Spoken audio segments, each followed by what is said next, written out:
తీవ్రవాదంలో అలవాటైనోడు ప్రపంచంలో ఏ మూలకెళ్ళినా సరే అదే భావజాలంతో ఉంటాడు.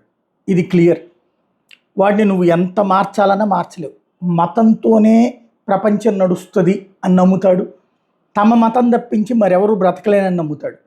అలాగే చైనాలో పుట్టిన ప్రతి ఒక్కడు ప్రపంచంలో ఎక్కడ ఉద్యోగం సంపాదించినా ఆ ఉద్యోగాలలో ఉన్నటువంటి ఆ ఆస్తుల వ్యవహారం చైనాకి చేరవేయడంలో కీలకంగా వహిస్తాడు.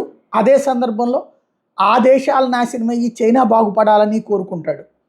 తాజాగా చైనీస్ స్టూడెంట్ ఇప్పుడు అమెరికాలో అరెస్ట్ అయ్యాడు. యుఎస్ నేవీ షిప్ యార్డ్ దగ్గర ఫోటోలు వీడియోలు తీస్తూ ఒక డ్రోన్ ద్వారా అరెస్ట్ అయినటువంటి సంఘటన సంచలనం సృష్టించింది.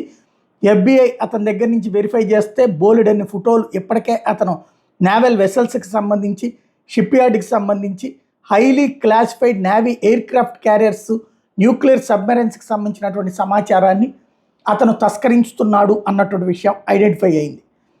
In 2019, a Chinese student was sentenced to a year behind bars for taking photos at the same military base. The student, Zhao Qianli, was 20 years old. His lawyer said he was a tourist that got lost. But Zhao's camera and cell phone only had photos taken at the military base stored on them.